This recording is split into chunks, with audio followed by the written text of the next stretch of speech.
Hello, everyone. Good afternoon. Welcome to all of you, and thank you for joining us today for Sovereignty is in the Body, a conversation about indigeneity and reproductive justice. I am Natalie Bennett, the director of UIC's Women's Leadership and Resource Center and its Campus Advocacy Network program.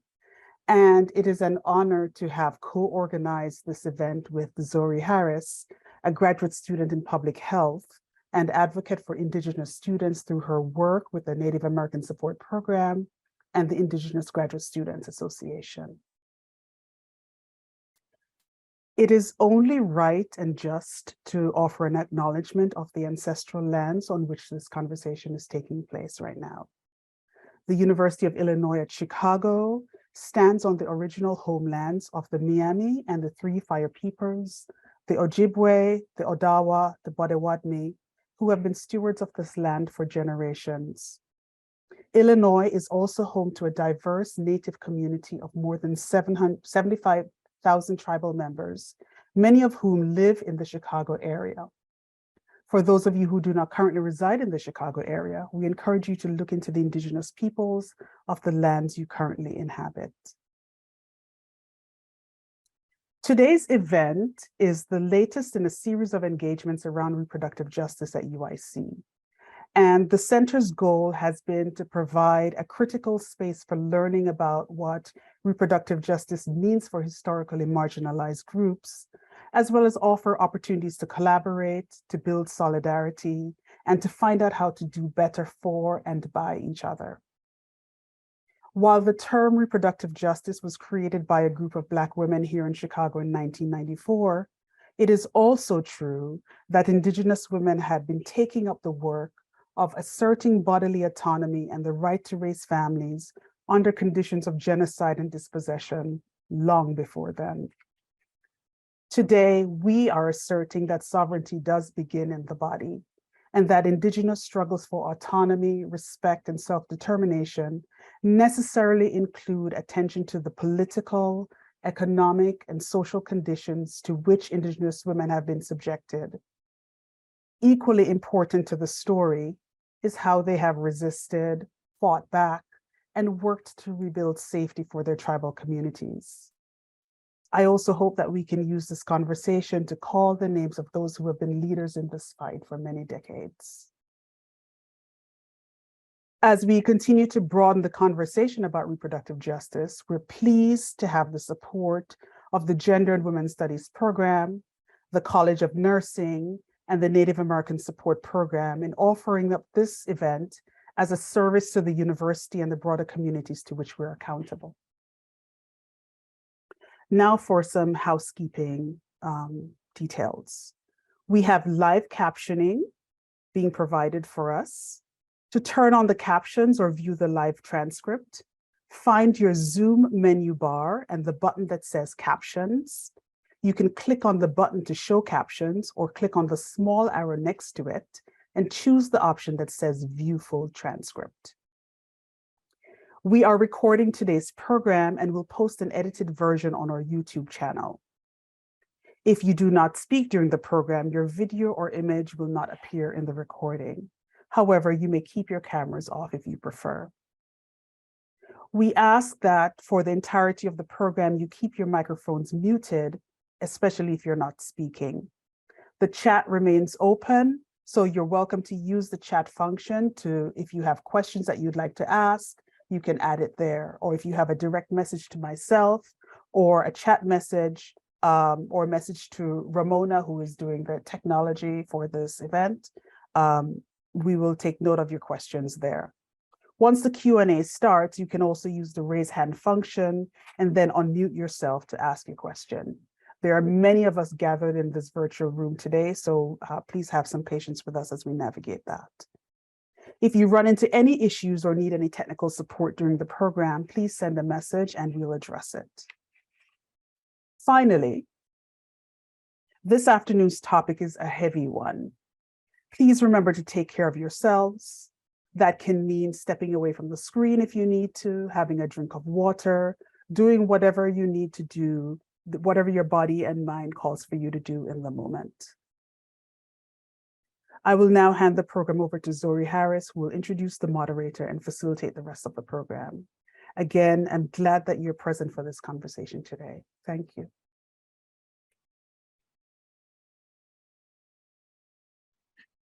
Thank you so much, Natalie. Winikisak, Nataswi Zoe Harris, Nutamas Masibia Ka Natash Kagoet. Good afternoon, everyone. My name is Zoe Harris. I'm a citizen of the Mashpee Wampanoag tribe, and I currently reside on 3 Fire Peoples Land here in Chicago. As Natalie mentioned, I am the president of the Indigenous Graduate Student Association, and I'm also the graduate assistant for the Native American Support Program. I'm currently a PhD student in the School of Public Health and our Community Health Sciences Division. And I'm so pleased that you're all here today, and I'm even more excited to hear from our wonderful panelists this afternoon. I just want to start by taking a moment for us all to ground ourselves. We all just came from lunch or another meeting or just having another day. Maybe you're laying in bed right now, but I just kind of want all of us to be on the same page as we enter into this panel. So I'm going to take a moment to say some words in my own language in Wampanoag, and I invite you to close your eyes, to really listen to your breathing for the next couple minutes. If you don't want to listen at all, that's also your choice. If you want to just close your eyes and tune everything out for the next couple of minutes. But again, I just want us all to enter into this in the same space. So I'll say it in Wampanoag first, and then I'll say it in English. Manataka Nicolle Hachik, Katapatanamu Wachi Wami Kyakwasanish, Katapatanamu Wachi Kisak, Katapatanamu Wachi Awaasak, Katapatanamu Wachi Aki, Katapatanamu Wachu Sipawash, Katapatanamu Wachi Katahanash, Katapatanamu Wachi Wami Awaasak, Katapatanamu Wachi Wami Natonkwasak, Ananama Anyan, Namanat, Wipi Wanikak, Ananama Anyan, Asinat, Wipi Sonpwak. Creator and ancestors, I thank you for all things. I thank you for the sky. I thank you for the stars. I thank you for the land. I thank you for the rivers. I thank you for the oceans. I thank you for all creatures. I thank you for all of my relations. Help us to see only what is good and help us to do only what is right. And notch. Everyone can just take one deep breath in and out. And whenever you feel comfortable, take a moment to open your eyes. Thank you all for taking that moment with me. I would now like to introduce our moderator for today, Cindy Tekobbe. Cindy Tekobbe is an assistant professor of critical feminist science and technology at the University of Illinois, Chicago. She is duly appointed in gender and women's studies and communication. Her work investigates the digital lives, identities, and activism practices of traditionally underserved and erased peoples and communities. Cindy is a citizen of the Choctaw Nation of Oklahoma. Dr. Tekobbe, I will pass it over to you. Hello, I'm Cindy Tekobbe. Thank you, Zoe, for introducing me. I wanted to start with the panelists today. What I'm going to do is introduce them and ask them to locate themselves. Tell us your tribal affiliation, what state, region, tribal bands you work with, what organization you're affiliated with, and how you're entering this conversation.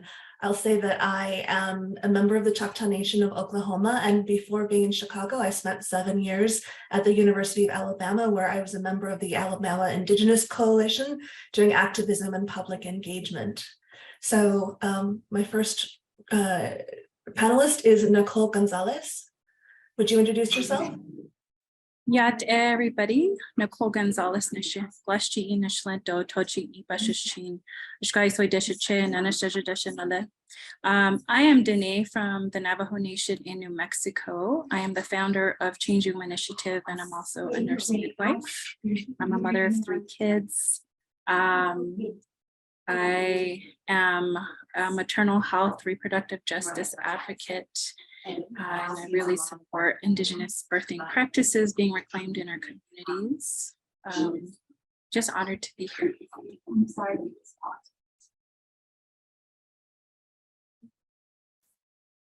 Carmen, could you please introduce yourself?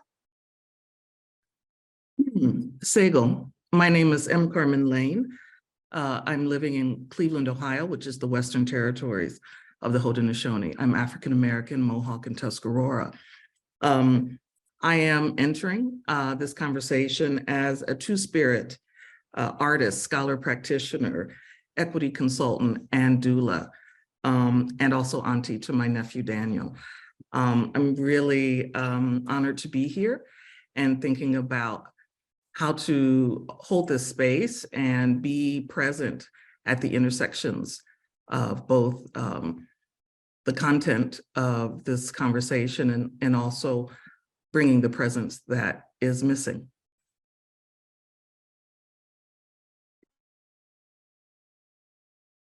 Thank you, Carmen. I'm going to ask Rachael to introduce herself. Guati Hopa. My name is Rachael Lorenzo. I use they, them pronouns. I am from the Mescalero Apache tribe and the Pueblo of Laguna. I am located in Albuquerque, New Mexico, born and raised in New Mexico. This is my ancestral land. This is where I raised my family. And I'm coming to this space as an advocate, as an activist, an abortion funder, and a parent.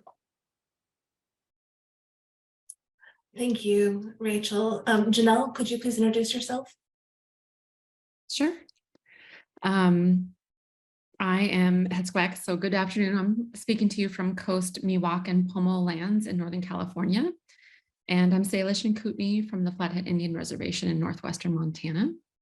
I'm representing myself as a scholar, an Indigenous woman with experience researching and working, collaborating with rural and tribal communities on women, infant, children, family, community health.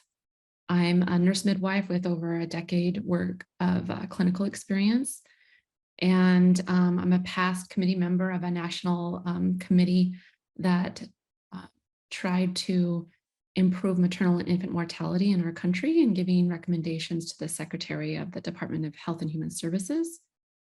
I'm also here as a business owner of Encoded for Story, where I try to use social justice and storytelling to help organizations challenge dominant narratives that are harmful to our communities and our women, infant, children, family health, and make them better.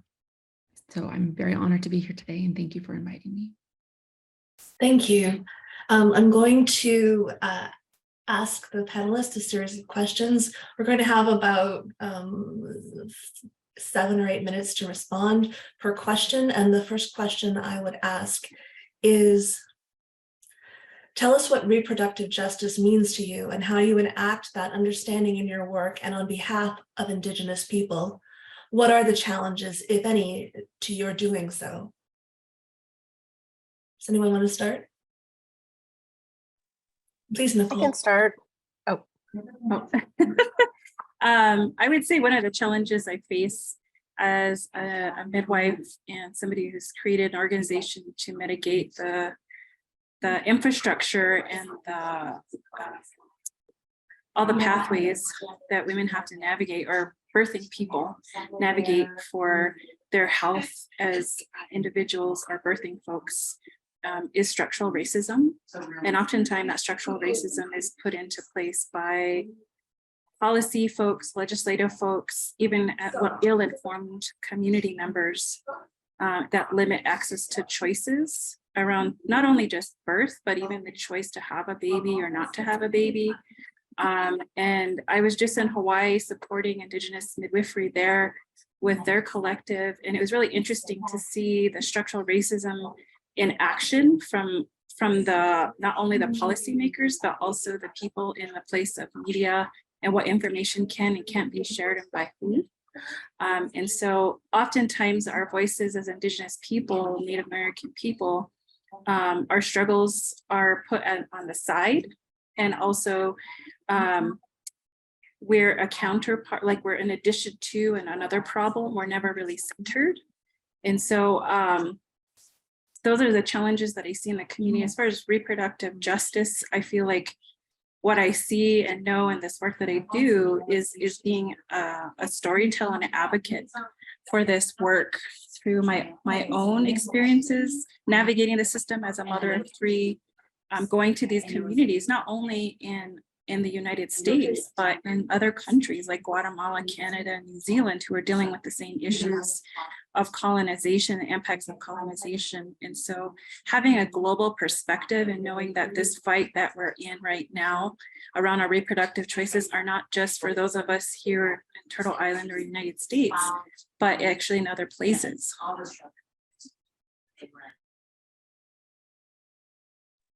Thank you. Rachael. Yeah, that was awesome, Nicolle. Thank you for sharing that. For me, reproductive justice is, our people might not have had the words, and I'm so grateful to Black women for articulating that framework for us to have a pathway for us to follow today. For me, our people have been practicing reproductive justice since time immemorial. That means all of our basic needs are being met, and that we're thriving. We're not just surviving in a safe and sustainable environment, and that reproductive justice just isn't about healthcare. It's also about how we steward our land and care for all of the natural resources around us, because they really do support us and we're not above them. My grandfather, who is a religious leader at my pueblo, is always reminding us that we're here to steward. We're not here to be above any of the resources, that we're in harmony with all of them. And it's our duty, it's our obligation to make sure that that we're being mindful of the ecology around us. One of the challenges I would say would be tribal leaders themselves. As much as I want our tribal nations to be as sovereign as possible, 75% of tribes, and my tribal liaison did run these numbers, about 75% of tribes, federally recognized tribes in the country, are led by men. And when we look at Indian Health Services and 638 contracts, very rarely do you see reproductive health prioritized beyond just having a few options for birth control and maybe breastfeeding support. Really getting tribal leaders and this new generation of men, of cishet men, to understand the toxic masculinity, the transphobia, homophobia that they carry on from colonization is really harming our communities. And being able to have those conversations in a culturally sensitive way. Sometimes it can be a challenge to get men in my own community to understand and to prioritize the health of the women, two-spirit, non-binary, trans folks, and children in terms of reproductive health. I think to add on to that, you know, from a systemic point of view, that the environment, right, that behavior is a function of the person in the environment. That's a concept in social science. And so if we're thinking about what it means to quote unquote advocate in an entire ecosystem rooted in the erasure of Indigenous people, then reproductive justice, I'm not clear what that word means in the context that part of the ongoing project of colonization is the invisibility and the eradication of indigeneity, of Indigenous people, which makes Indigenous women, queer, non-binary people a target in reproductive justice.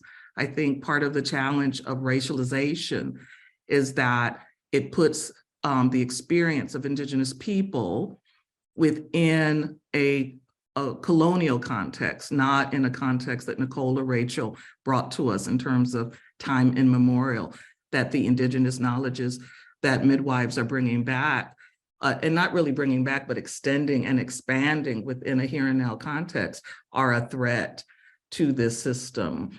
And so although reproductive justice is kind of a feminist, Black feminist term that was brought into this movement that I was nurtured in, I can't forget the ways in which I've witnessed Native women feminists, Native queer feminists being marginal within women of color movements. And so I really think about the term reproductive freedom and what does it mean to think about it in the context if reproductive freedom is at the root of the decolonial work. As a doula, I work with birth and postpartum as well as end of life. And so in all of those areas from womb to tomb, how we enter and how we exit in this system is critical that we bear witness and be present and advocate. And it's important to understand that this work that we're doing, although it's supporting individuals, families, communities, it is a threat to maintaining ongoing occupation. And so this for me is a critical conversation in my art practice, in my doula practice, as a human being. And the data doesn't include Native women and Two-Spirit people. And so when we look at the data around infant and maternal death, it again, the risk is so high, including Indigenous women from West Africa whose infant and maternal mortality rates drop the second they enter this system to that of a Black woman who's a descendant of an enslaved person. So for me, I don't know what justice looks like in that context. And so I need to raise that.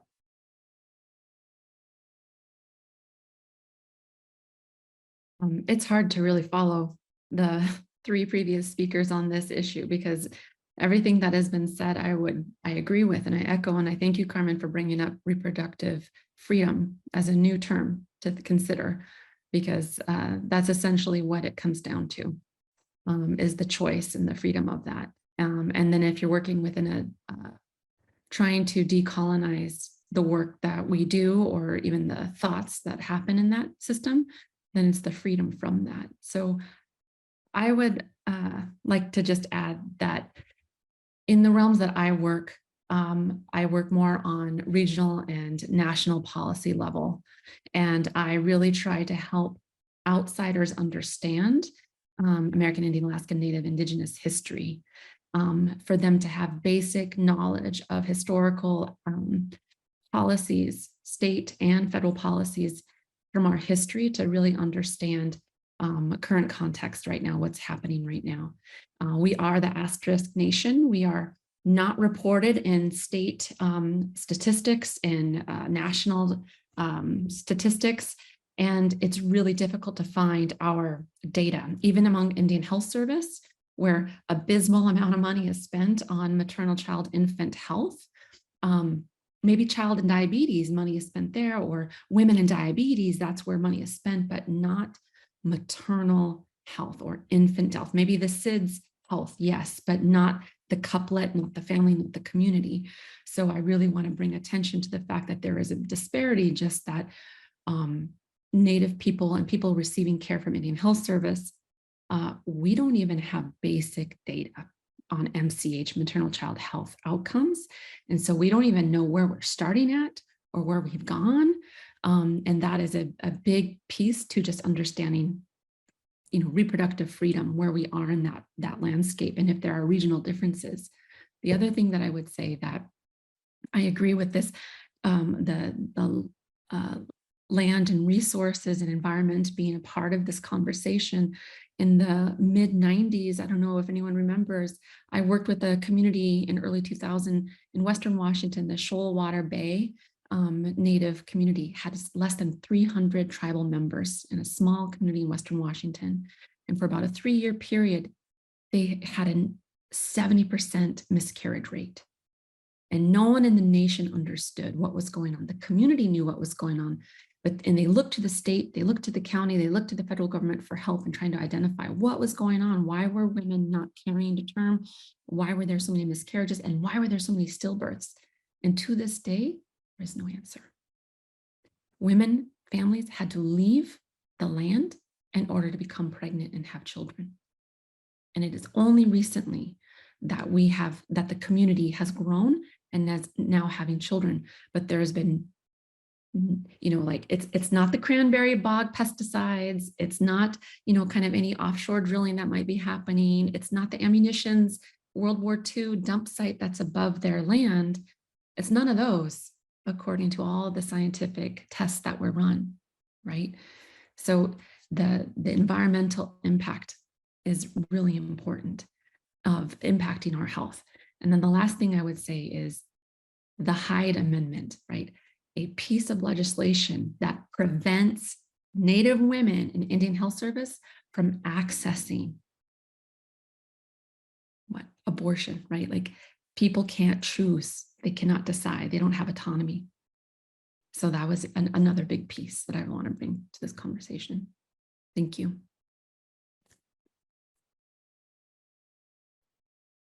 Thank you. My next question is, providing high quality and accessible reproductive healthcare is a core aspect of realizing reproductive justice for Indigenous women. The first part of this question is, what part of the healthcare puzzle have you chosen to take on in your work? In other words, how does your organization provide or advocate for reproductive healthcare for Indigenous women? The next part is, how has your organization and work served as a space of resistance? Finally, tell us what you think are the possibilities for realizing this vision, for example, of high quality and accessible productive healthcare, the barriers to such, and despite the challenges, where you see Indigenous women moving assuredly and collectively toward that vision.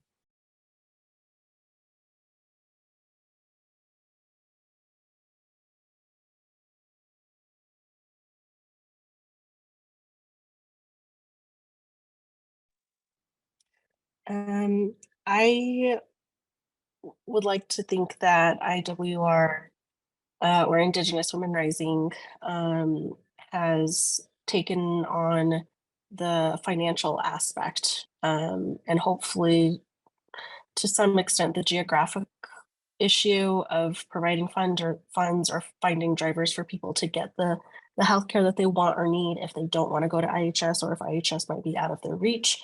We know that IHS doesn't always have consistent care or like there's no standard as far as what kind of care will be provided at an Indian Health Service hospital. For example, the one that I grew up with, which is located on Acoma Pueblo, which is next door to Laguna Pueblo, it doesn't have an ER that is fully staffed. It never has. The dentist makes rounds between 3 different facilities that go between Acoma, Laguna, Pueblos, and Navajo Nation.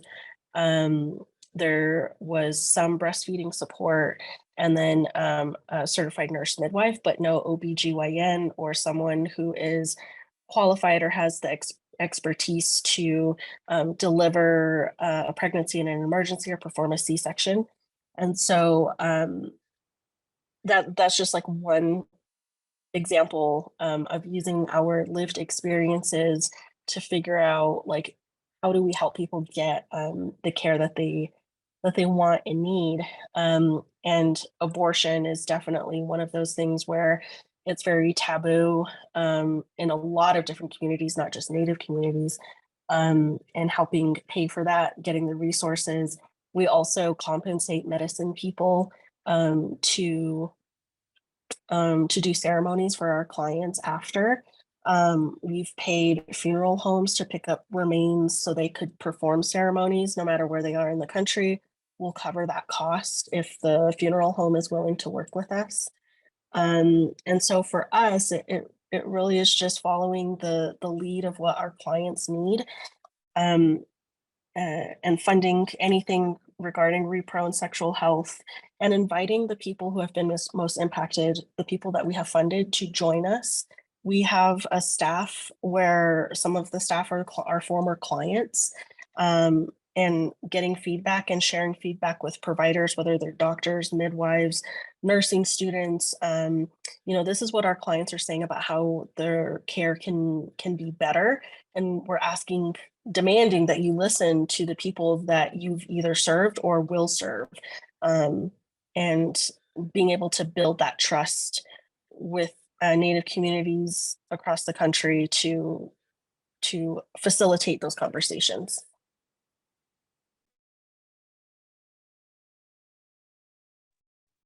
I'll try to, there's lots of chatter here, I apologize. So CWI does different things. Our intentional mission is to reclaim Indigenous birthing practices with Indigenous communities, and this can look a lot of different ways.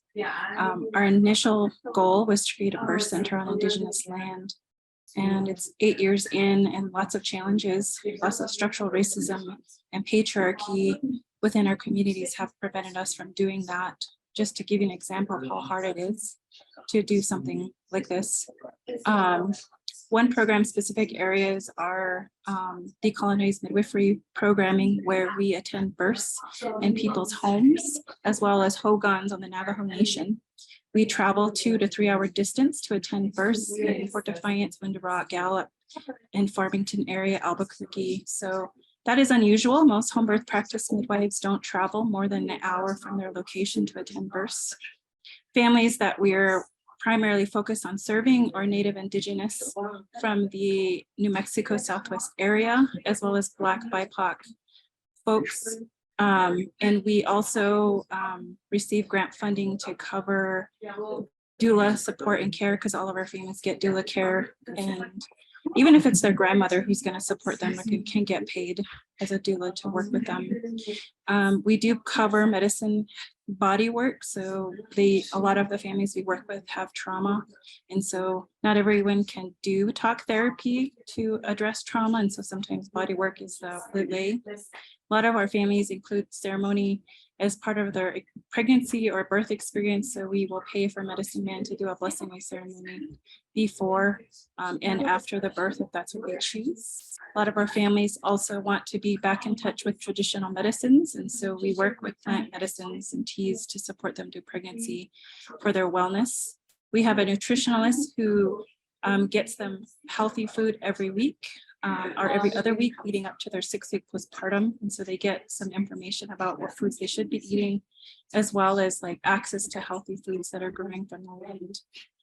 And so there's all these services that are covered for grant funding, and that's our direct impact that we're doing. Because there's so limited Indigenous midwifery or midwives in the United States, we make up like what less than 1%. We are focused on training Indigenous midwives. And so we are launching our Indigenous Fellowship this year, relaunching it with a different perspective, trying to get folks trained up to be midwives within 2 years with the support of NARM and some other licensing bodies.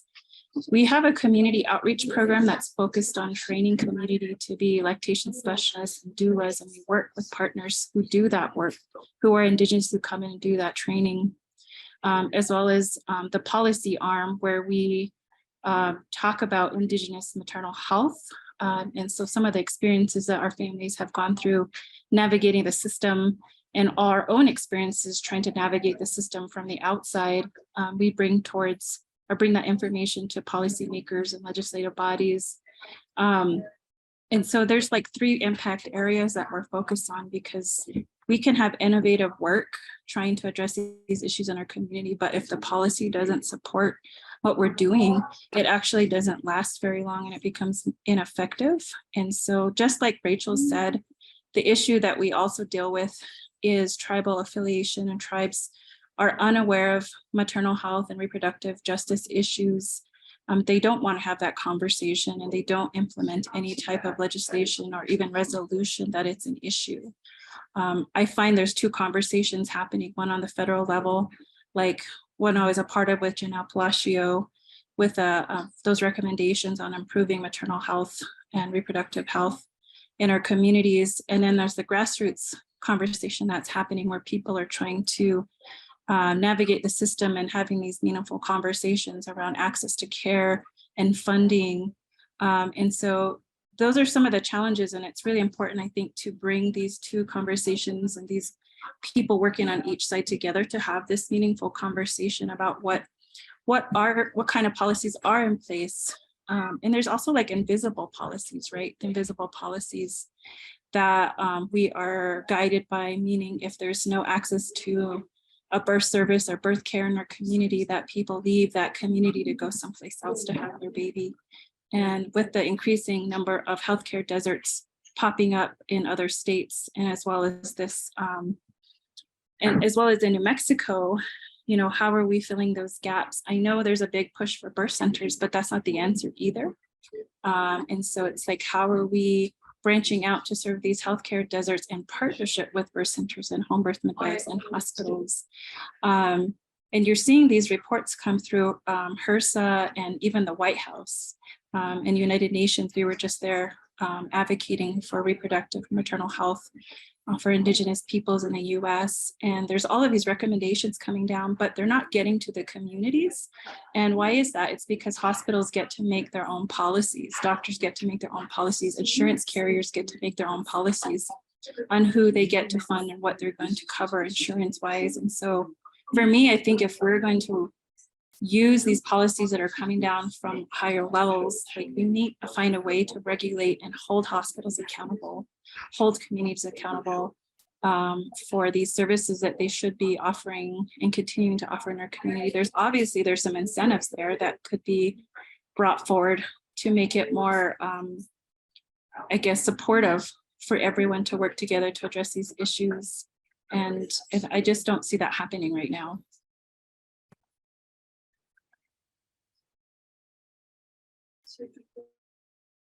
I'm going to offer kind of a non-traditional approach to the use of my art practice to create conditions. I'm the steward of a space called Atonsic Center for Healing and Creative Leadership. It's an interdisciplinary project sited in a residential home in Cleveland at the intersections of Black and Indigenous contemporary art, birth work, healing practitioners, and leadership development. And so we've created, using the container of art as a way to be seen and taken in, we offer trainings and access to training to BIPOC only trainings for Black, Indigenous people of color wanting to learn how to be doulas and to develop their own practice. The city of Cleveland, although it's one of the earliest cities of Native relocation, it doesn't have an Indian Health Service. It doesn't have a Friendship Center. It doesn't have specific things that support the Native community in Cleveland. And so for me, it's been creating, what do I need to do to create the conditions for more potential to support and develop Indigenous doulas, Indigenous birth workers, even raising the consciousness through my art practice around infant and maternal health, so that this conversation even gets on the radar. And so for me, being part of being on this panel that makes me excited is to be with these folks whose work I've been tracking and paying attention to. These are the work of Indigenous midwives need to be present in this community, the work of getting culturally specific things beyond the definition of an urban Indian. So things that are specific to different tribal communities are important.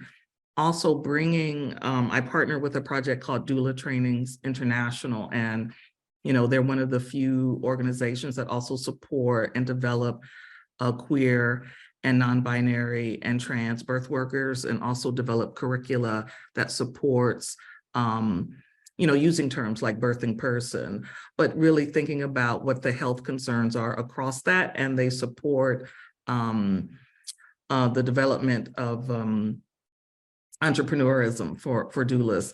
The other thing that I think is a challenge in that is that Ohio is one of the states impacted by the heartbeat bill, that one can't seek or receive abortion services after 6 weeks in the state of Ohio. And so for me, creating residencies that support and offer space to get services and help and support and respite for both practitioners and people in need of services, rooted in a residential space, that is a social practice experiment. And so for me, this isn't an answer, it's building capacity in the ground for more answers in the community.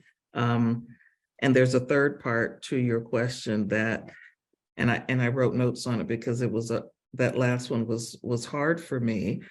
I think for me, it's hard to even think about the word vision, you know, in the sense that I think, you know, my job as a doula is to bring, you know, this presence that's missing, that makes sure that my clients don't fall through the gaps, or that the community doesn't fall through the gaps of something as simple as how somebody's body is read. The space that I steward has an Indigenous garden so that, you know, parents and their children can come and spend time and have space where they feel comfortable to even ask questions. I think, you know, the piece that I want to say that I brought up earlier is that there's an entanglement that we have in Indian country with the federal government. And so while there are strides in Indian health services to do things like, you know, that we're dependent on the cycle of the federal government's ability to even fund IHS. So if there's something in the government that, you know, that causes it to shut down, then Indian health services shuts down. So there's some disentanglement that I think is required. And that goes back to not just patriarchy in tribal communities, but internalized oppression around the potential of even being in a leadership position and how one can intervene, not institution to institution, but government to government, like back to this sovereignty in one's body, to take seriously the sovereignty of a tribal nation. And we use this word and we use decolonial a lot, but the reality is the Catholic Church has more sovereignty in its relationship with the US government than any tribal nation. And so there are certain kinds of it's a pattern that we're repeating in which we're being too generous in some of these exchanges. And I think the cost is a bit higher if we don't think about what it means to really think about what that boundary is, not the border, but what the boundary is between one's own body, one's own needs, and one's community. And what are we willing to do to create different kinds of conditions, as well as what you've heard from Nicolle and Rachael, what people are doing now, and being dependent on, you know, most of the, part of, in my practice, you know, having an artist run space gives me some autonomy, but I wouldn't call that sovereignty in the work.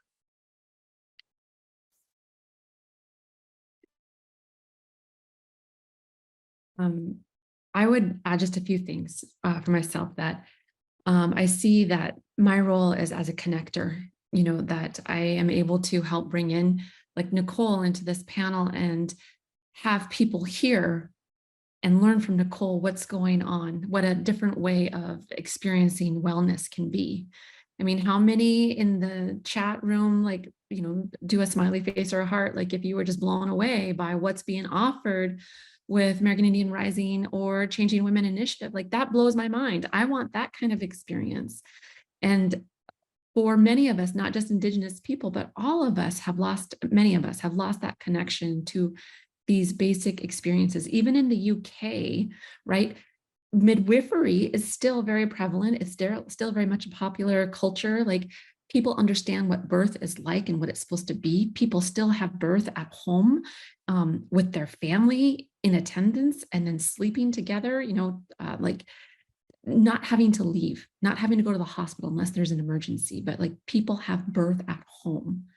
We don't have that here. We lost that. Aside from being a connector and trying to uplift voices and have people being centered that are challenging the status quo, and I see myself also as an act of resistance I continuously bring up history, and I challenge people to feel uncomfortable with the knowledge that history is important, and we have to learn from history to understand why we are the way we are, the health outcomes are happening right now, and why there's a need to address these issues, and that places like Changing Women Initiative, American Indian Women Rising are needed, right? I'm also challenging, every panel I get to, I try to challenge the audience to thinking that we are not a great nation. You can see that in terms of our abysmal infant and maternal mortality rates, horrible. But I challenge you all to see that we are all humans. We are one fire, one nation, one people. And in many Indigenous languages, that is what their own language, when they use their own language to identify their people, what they call themselves, it comes down to one, to the same, to the people, right? And I challenge our community, our nation, to really think of that, because we certainly are not that way. So because when I do that, I also say that a big obstacle is that we don't see each other as humans. We don't see each other as family members, that we, in our policies and practices, that these community members, even if they don't believe they're a part of the community, they are the healthcare providers, American College of Obstetricians and Gynecologists, American, the ACNM, like all these different groups, they're all part of the community. But I challenge you all to think, are you really taking care of this community? Are you really taking care of the people in our community? Not all the time, because people have agendas. So another obstacle is just that you have very powerful institutions, that it goes against their agenda, and they feel challenged or threatened by doulas, by midwives, by home birth, by birth centers, right? And they try to steer the conversation, the national conversation of safety and equity, that it can only happen in certain places, like a hospital. And so I try to challenge that narrative as well. Thank you so much for those answers. I'm going to ask another question, maybe our final question.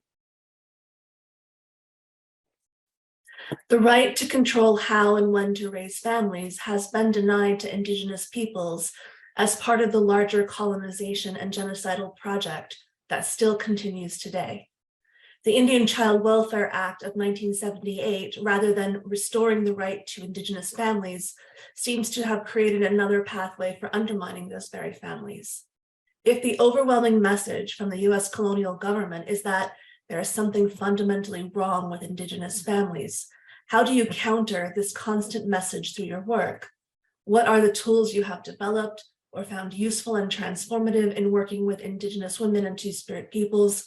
What are some of the results that you have witnessed?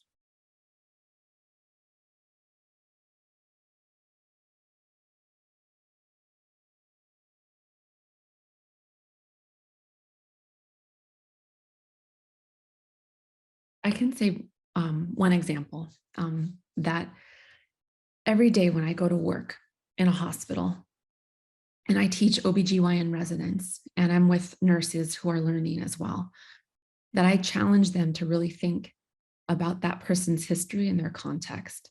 When someone shows up consistently, a patient shows up consistently around midnight to 1 a.m. in the morning, and they're labeled as a frequent flyer. And rather than making a decision about, assumptions that, this is a Black woman who has, had,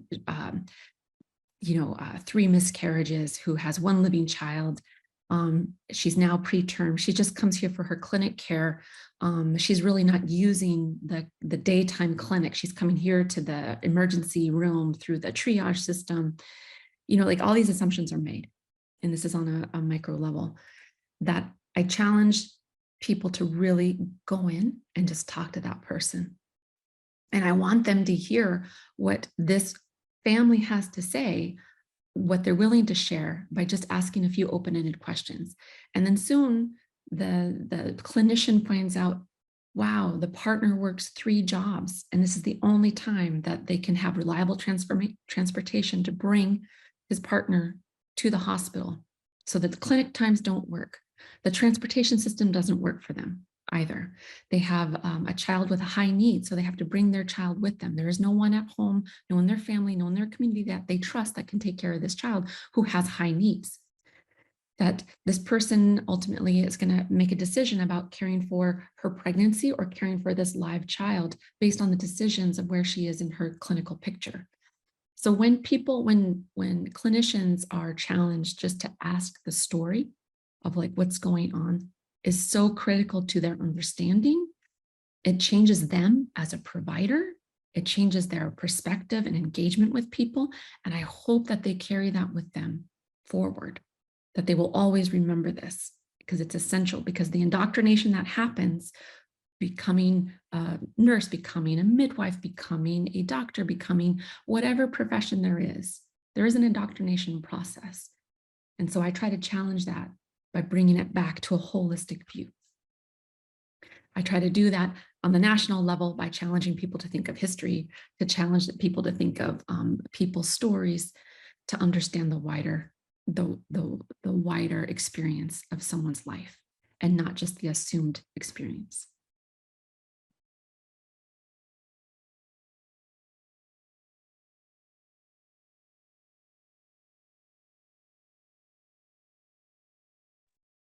I want to add on to the stories and the importance of storytelling and narrative, because in the context of being a doula, learning the story, not just of the pregnant person, but the story of their family and understanding what they are carrying and inheriting as a part of the client work.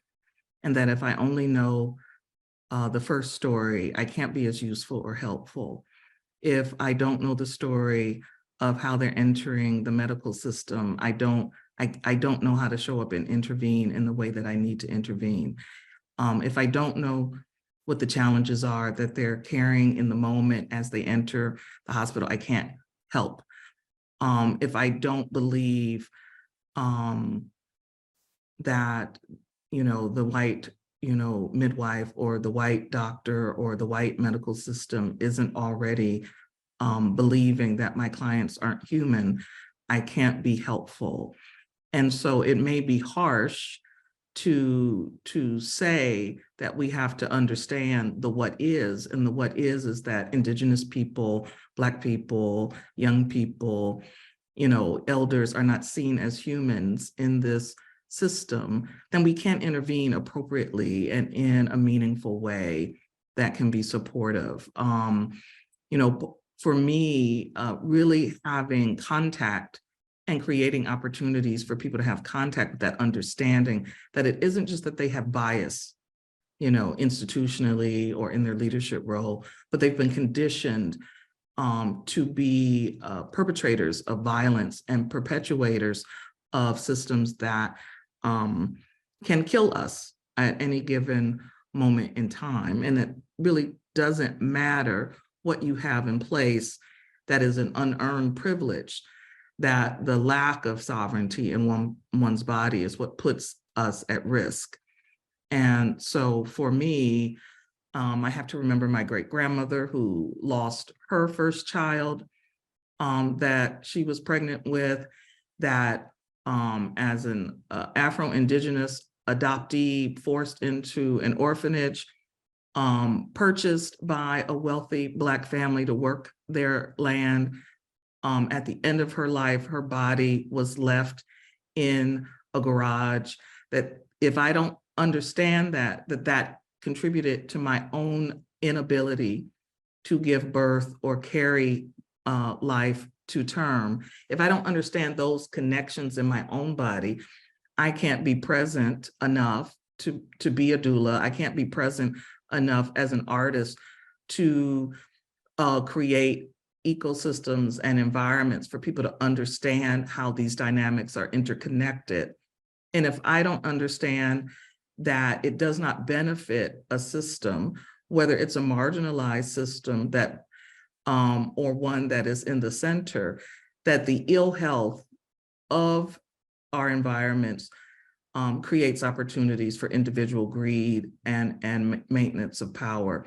And so the things that Janelle and Rachel and myself and Nicolle are talking about creates equity and more holistic health and well-being in communities that does not benefit individuals. And therefore, it's always going to be a threat.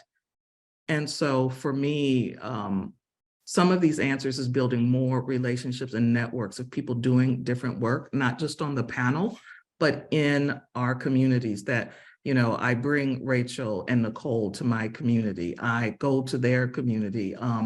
We learn from each other because our meaning making is, and this may seem, well, I'm just gonna say it. Our meaning making is off as a society, that we have been conditioned into this language of social justice that makes us feel good. And it's not necessarily what we need in order to get the work done that is required. And for me, in order to be fully in the sovereignty of my own body, I know that the center is a threat for me and for Indigenous people and for people of color, and that the places and spaces that are optimal to give birth, to close ourselves out in our body, may not be these systems that are at the center of things. Wow, I am just so in awe. I have so much to learn. I'm learning so much. Thank you. I would say there's one side of what we do where we can work internally with like the legislature. This year, there was a bill proposed by Representative Stephanie Lord, who is a conservative from Southern New Mexico, who sponsored a bill to require prenatal drug testing on anyone that the doctor thinks could be someone who is using substances. We already have issues, stories, narratives of families, pregnant people who were tested without their consent, who had their babies tested without consent or had tests performed on their babies without consent. And so, you know, some of the best that we can do is stop these from happening. But even though we are a nationwide org, as far as like who we fund, we still want to maintain some semblance of being on the ground with our own people. And part of that means critiquing social justice movements and feminism, because it hasn't always welcomed us and our communal experiences and our communal needs.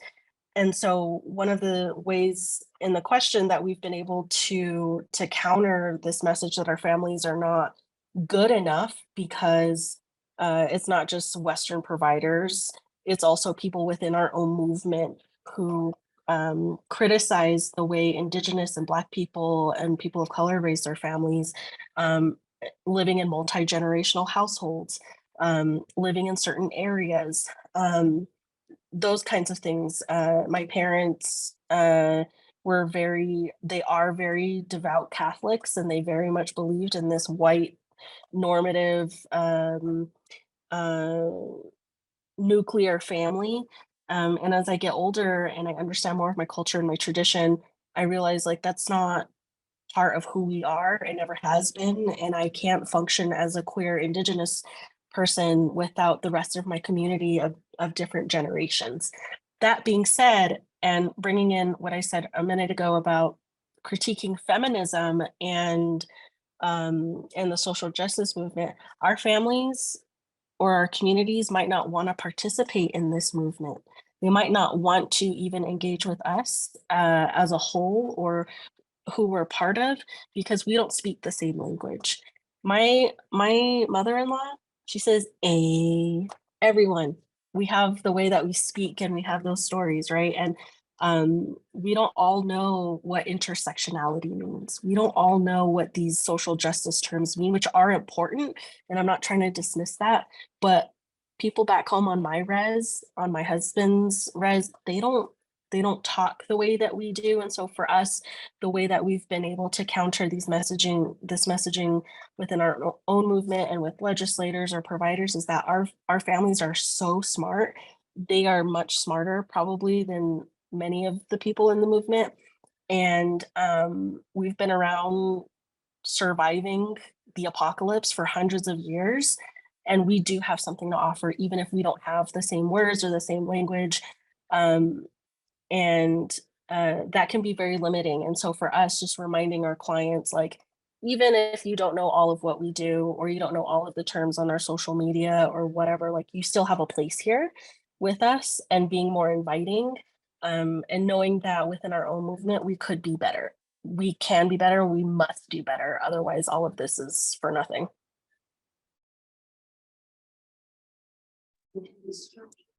Yeah, that's a really deep question, Cindy. I'm struggling a little bit of how to respond because everybody answered it so well. I feel like our lived experiences are valid, right? As Indigenous people. And many of us those of us who have gone back to school and are immersed in research and data, like, we're trying to demonstrate that our experience is valid in number of statistics. Some of us do that through storytelling. And thinking about, like, Rachael and myself, who've had to create a whole nonprofit, right, just to be seen and heard. Like, that's ridiculous that we have to spend so much of our time and energy to create a nonprofit business model to get the money, to get the message out. So we're leveraging our own mental health, our own spiritual health, and our place in the communities to do this work, to validate our experiences as Indigenous people. So there's that piece that I think about all the time, that it isn't. It bothers me. So my act of resistance is this body of work that I've created and put so much and invested time in, to be able to sit with families who are traumatized or re-traumatized in their birthing experiences, to come into the space that we've created, that we hear you, we listen to you, we validate you, we value your body and this experience, this relationship we're going to build with you to bring your baby forward, or to navigate a miscarriage, or to navigate the question of choosing to have a baby or not. Like, we know, having sat with women one-on-one, that Indigenous people are more than capable of deciding for themselves about the reproductive choices, having a baby, not having a baby, where to have the baby, how to have the baby, who to have the baby with. Like, we are more than capable of doing this for ourselves. And many of us have chosen our pathways to send that message forward, because unfortunately, the narrative around our community and our health and our sovereignty as Indigenous people is that we are not capable. We are dying, we are sick, we have high rates of chlamydia. Like, the research and the data doesn't reflect what is really happening in the community, or the racism that we face every day, just being an Indigenous person in our community, or even the lateral violence that we experience even within our own community to do this important work, right? We are also stepping out of that trauma space that has led us to do this work, because we want a better place and a better space for our future generations. And so for me to demonstrate that act of resistance is, A, I'm continuing to do this work. B, it's really hard right now, but it is important to me to maintain a sense of peace and joy, that even though there's this narrative of trauma that my family comes from, that I come from, that I live in every day, that I engage with every day in my work, in my community, in these political spaces, that the ground that I'm working towards regaining is my peace and my joy as an Indigenous person, because that is a level of liberation and freedom that has not been given to me, that I've had to fight for. And so even if we're talking about sovereignty, right? What does that look like for women? Unfortunately, when we talk about tribal support for women's sovereignty. Like I have less rights on my sovereign land than I do in a colonizer land, unfortunately, which is interesting to say, right? And if you're living on some other person's territory, say your partner is Indigenous in that pueblo, like as an Indigenous person living in that pueblo, like you can't own property, you can't vote. And so how is that as an Indigenous person living on someone else's territory that you have less rights?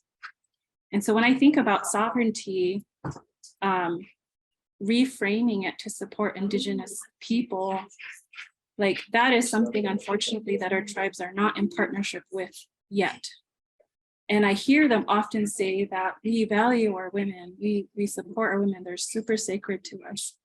But like, if we were sacred to them, we would have support and access to reproductive services like abortion care, midwifery, home birth, even drug and alcohol addiction homes, spaces for recovery. We would have all of these resources and support of the women and people in our community. But unfortunately, because of patriarchy, and it's so prevalent in our communities right now, that, and because of the place and role that religion has played in our community, even how it's reframed our own sexuality in our marriages and our laws, like we have to fight that every day in the work that we do through our storytelling and through our narrative and rewriting this story. And so I'm a writer. And so every time I write something about this work, it's like, it's storytelling, it's powerful because it's coming from somebody who is Indigenous, who gets it. I'm not an outsider observing, like I'm in it every day. And so the more people that can speak to, write about what we're experiencing and bring those stories to all of these spaces, like we are fighting back and rewriting the story and narrative about us. And so to me, that's like the work that I do, right? And also trying to maintain some peace and joy inside of it, because that stuff is hard. It's traumatizing to see this over and over in our communities. And so that's, to me, that's the body of the work that's important to me as an Indigenous person, as a midwife, and being able to sit with women as they navigate their choices around their health and knowing it's very complex. It's not black and white. Women have complex lives. There's lots of things that people are unaware of that they navigate in their home communities. And at the bottom, I mean, at the top of all of that is like, they're just human beings. They're spiritual beings. They're humans. We have a human right to our health. Even the United Nations makes that statement. Like, so like, why are we not addressing it from that perspective, as these are human rights being denied to us, right? And that's something that we should be fighting for.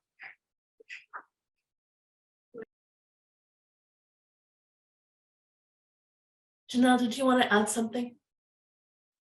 No, I'm just agreeing. I'm just Okay. All right. knowing all of it. Thank you all so much for these powerful answers. And I think I'm going to hand it over to Zoe now.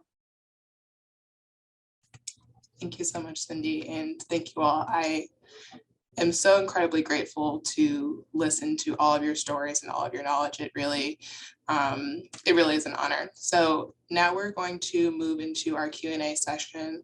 So I will start with some chat questions, but if there's anybody in the audience that would like to pose one live, please raise your hand and then we will call on you. But the first question that I have for you, and I will also put it in the chat as well, is, given the widespread leadership of cis het men in tribal communities and the omission of Indigenous people and the broader reproductive justice movement, where do you all find / have you found solidarity? Do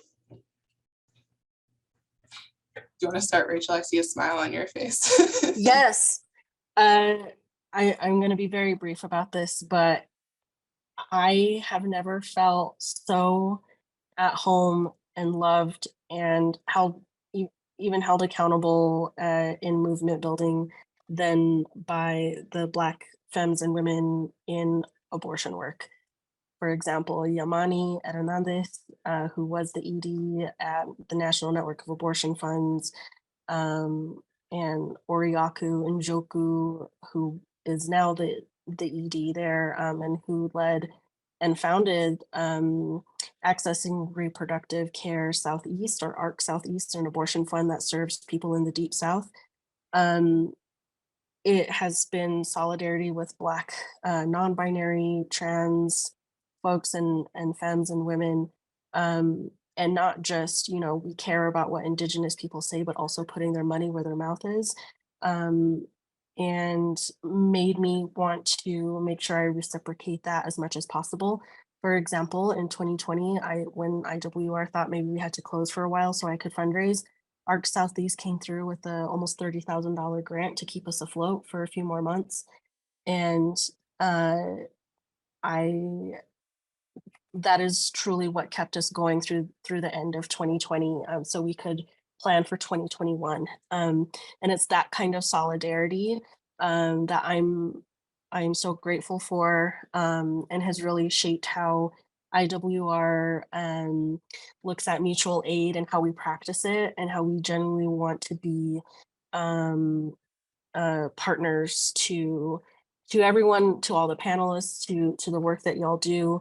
If we have resources to spare, we should share it. And for me, it really has been abortion world that has shown us the most love and solidarity. I would agree, Rachel. I would say for CWI, our partnerships with the Black has been the strongest. They are the loudest voice, they're the most organized. They are great at strategizing. They are great at disrupting, but they're also great at repairing.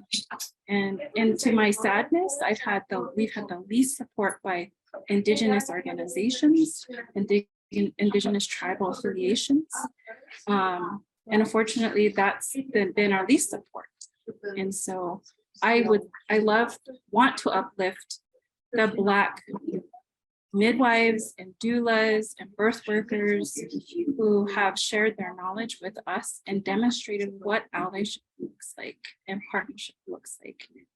And so I learn a lot from them, and I can't say enough. I mean, Jenny Joseph, who is the Common Sense Childbirth founder, gave us our fiscal sponsorship when we started 8 years ago. She's the only one who said, sure, we'll do it. She took a risk on us. And it was just beautiful to see her extend her experience and her organization's fiscal sponsor accountability to our organization that was just developing. And so it's a big ask to do that. And she just did, yes, let's do it. And I continue to learn leadership and policy development from other Black midwives and reproductive justice folks in this work. And it's beautiful to see that kind of support coming from another community, another space. And so like, how do we demonstrate that with each other? Like Rachel said, like we should be helping each other. These guys have an abortion fund that needs funding because it's doing important work, right? And so like uplifting what they're doing in the community, and it's needed. Nobody else is doing this in New Mexico. I don't know who else is doing it in the United States. It's necessary work. And so I just want to also offer Rachael and Janelle and Carmen, you know, my personal support, CWI's support, and like financial partnerships, getting education out there, sharing funder information. Like there's no need to there's enough for all of us.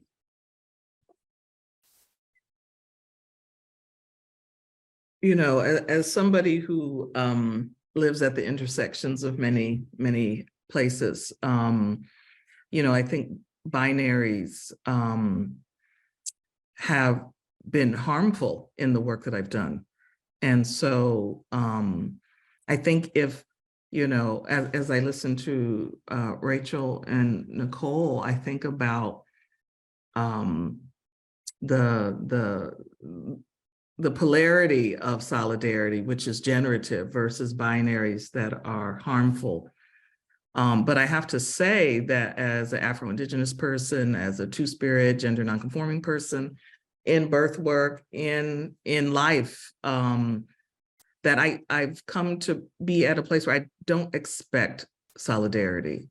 And so for me, it's about being in here and now relationships where there is authentic contact that's generative, and that there's a commitment to not going straight to action, to really taking the time to build relationship, to see what's possible, and moving from there. So I'm interested in interdisciplinary, intergenerational, motley crew of people who want to do this work. And so I offer to all of you space to rest, to develop, to play, to be a harbor at the edge as you continue to do this work over the long haul. That's I can doula that in that way too. But I think it's important not to expect it, but to, ally work, solidarity work is not meant to be forever. They're temporary alliances because we're not capable of doing anything larger than that at this time.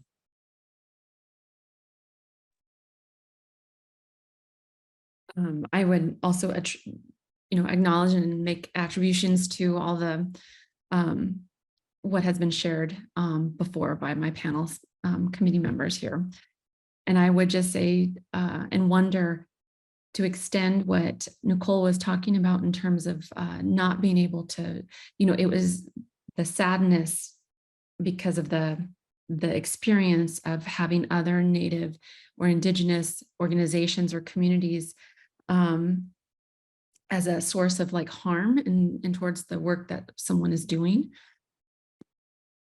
It definitely, once I learned of the language and had the vocabulary to express all of these similar observations, and it comes from all of that work that has been done, that it is that internalized oppression that there can only be, that the scarcity mindset that privileges a white dominant group, that it's to our detriment that we can't work together. And so that is something that our communities have to overcome. And anything that I can do in helping people understand, and I go back to history and lived experience, and I bring it back time and time again to that, to help people in organizations or communities to understand that it didn't start with you. Like, you're not at fault. It is not your fault that this is the way it is, but that there are processes that have been going on, but that you have been duped, that you are contributing to a power differential that keeps us separate when we should be united. So I just want to say that work is hard. And I have a lot of heart for the people, like Carmen has shared, that, the work that you're doing, to keep doing it, and it's hard. And Carmen is offering, safe harbor and passage. And so I would say that I too am happy to help in any way that I can, as a connector, as someone who can help have conversations about this issue. But that ideally it would happen instantly. And as Carmen has said, it takes time. But I have hope, because I need to know that my children and my grandchildren are going to live in a much better world. Thank you, everyone. I'll do one more Q&A question, and then I will have Cindy close us out with our final question of the afternoon. So the next one that I have for you all is, this is more of an educational question, so you can provide some more background for the people who are in the audience. But do tribal nations have autonomy to create laws that are less restrictive than those of the states they are in? What has changed as a result of the SCOTUS Oklahoma versus Castro Huerta decision? Nicolle, I don't know if you want to touch on this since you were talking about your policy work earlier. Yeah, I think Rachael would also have some great information there too. It's really challenging because, at least in New Mexico, and every state is different, is because midwifery and birth services are regulated state to state. So tribes don't have these specific midwifery regulations. So if your tribe is covering 2 states, like New Mexico and Arizona, Navajo Nation covers 2 states, because Department of Health regulates midwifery, then you would have to be licensed in states. And so if the tribe created their own regulation around midwifery, it's possible for us to be licensed as a compact in multiple states without having to relicense. Like, that's an idea. The other challenge is birth certificates. Tribes don't process their own birth certificates. Usually the state does. And so you have to be licensed in the state to get access to process a birth certificate, which goes back to the licensure issue. And so I think if we get tribes on board, they'd have to have some sort of infrastructural process to A, process their own birth certificates, B, regulate midwifery based on their own terms, which I don't know if that's a good idea either. And then also just, I mean, at this point, I'm pushing for just a simple resolution to support reproductive and maternal health in tribal lands, because that in itself is saying they're making a commitment to the future of our communities, which means that they could access funding for programming. They did that with missing murdered Indigenous women. I would love for them to do that for this work that we're doing and talking about.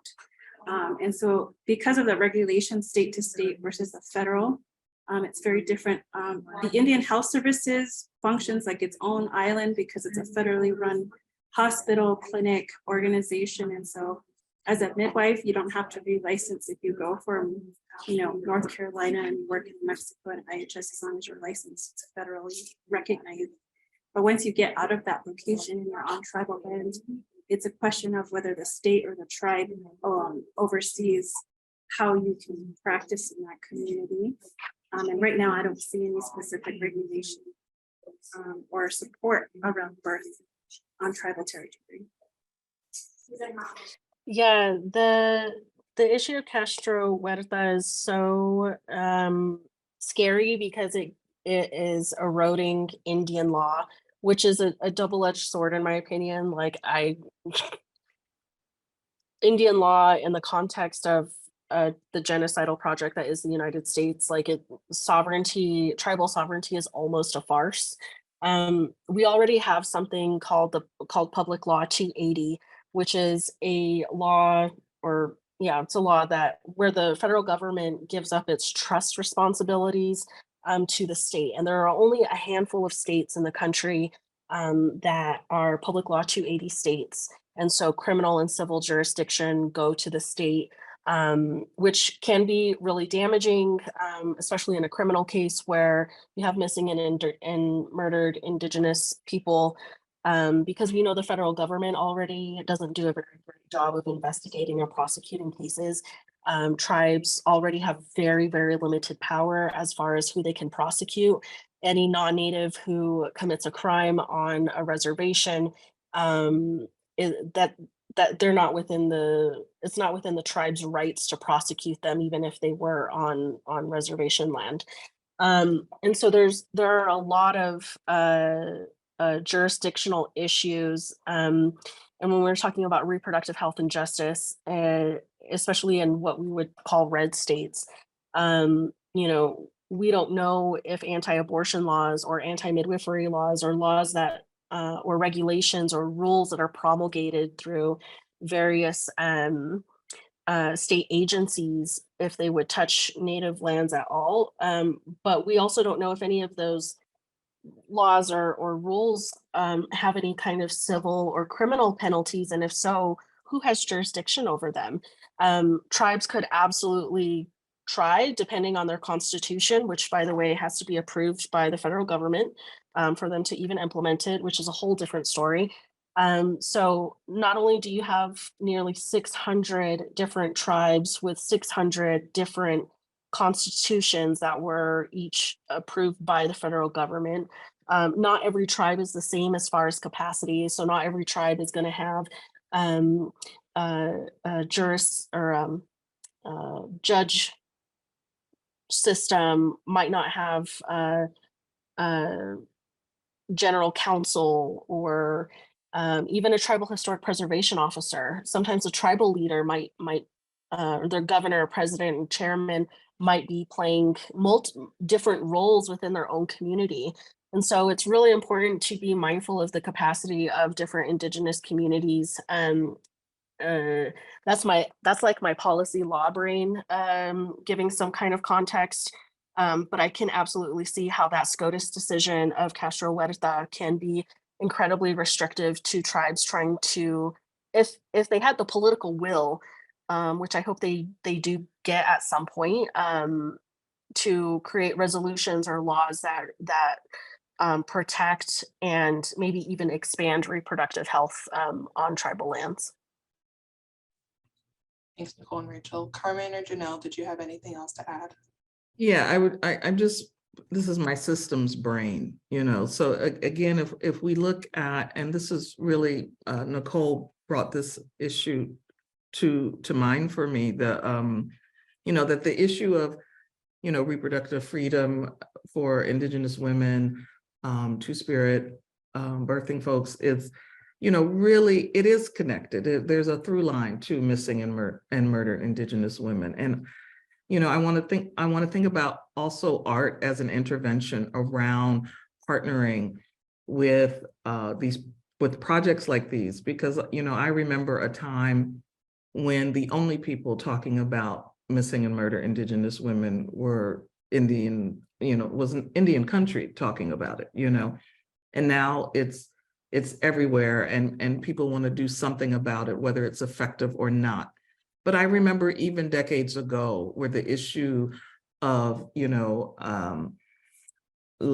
Latina women in Juarez, you know, that was seen through a lens of migration and not indigeneity, that, you know, the borders of the North and South of each other, you know. So for me, this issue of what's happening to Native people across the lifespan, whether it's, you know, issues of, you know, ICWA, you know, of reproductive health, of missing and murdered Indigenous women, of, you know, trying to remove federal recognition from certain communities. And if we look at that in relationship to the overturning, you know, of Roe v. Wade, as we kind of say it in the vernacular, that this is still about the fear of Native people, you know, being stewards of our own land, you know, that there is a project around white supremacy that's inviting white women to repopulate, to expand the population of white settler realities. And so if we're not critiquing the feminist movement for leaving the portal open for these kinds of violences by not taking in and transforming the work and the movement itself around including Indigenous feminisms, women of color feminisms, that these things have contributed to this moment and to this conversation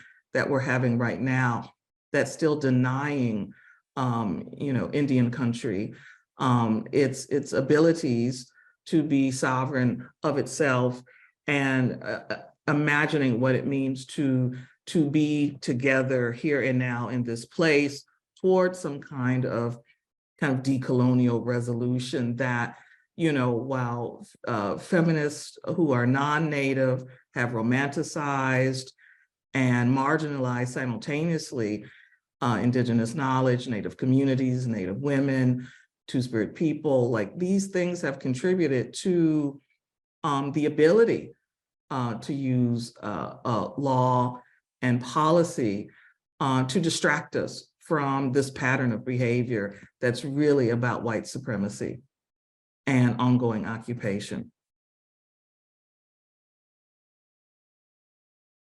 I would agree. It's all about land and resources. And this is another vote to take away land, resources, power from Native people, and to take away, it's trying to strip away sovereignty as well. And that's what ICWA, if you look at it as a political movement, that is what the Indian Child Welfare Act is about. And we'll soon hear the outcome of the Supreme Court in by June, of what that ruling will be, that will Native people have sovereignty? You know, in the 1880s, Chief Justice John Marshall presided over 2 cases in Indian country. And this was when the Trail of Tears was happening, and President Andrew Jackson wanted the Southeast to be rid of Native people. And he, Chief Justice John Marshall, ruled in favor of Cherokee versus Georgia, basically, and said that you should not, that Cherokee people are a sovereign nation, you cannot move them. Was it ever enforced? No, right? It was never enforced. And John Marshall then wrote a reflection that he believed that over time, through generations, through natural mixing, and not to say also the pressure from the government making tribes decide who would be an enrolled member, that there would be no reason to have separation. There would be no reason to have Indian nations or their lands or their sovereignty, because at one point we will all be one group of people. And that thinking, although it was idealistic in trying to maybe, if we can look at it through a positive lens, that this was idealistic in trying to see one human race, one group of people, the reality is that the erasure is harmful and perpetuates harm. So again, just looking at what just recently happened with SCOTUS, Oklahoma versus Huerta, again, it's just, we have to take it at what it is, and it's really just disempowering and taking away sovereignty and power from Indigenous people. And we have to be very upfront about that. Thank you, everyone. And I will turn it back to Cindy for our final question of the afternoon.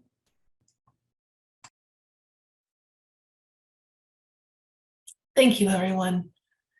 So this last question is for those of us in this event, but also the larger communities and organizations to which many of us are connected. How can we support your work?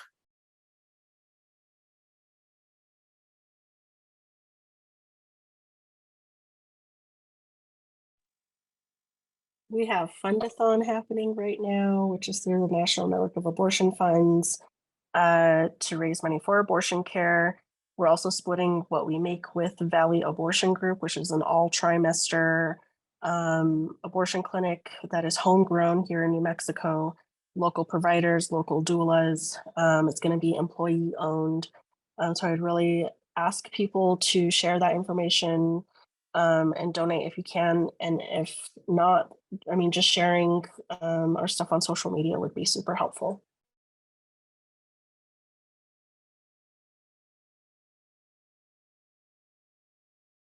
We have a doula training coming up, BIPOC only in Cleveland in September of this year. We're fundraising for full scholarships for all participants. Follow on social media, reach out, fill out an inquiry form, connect. Let's imagine together what's possible.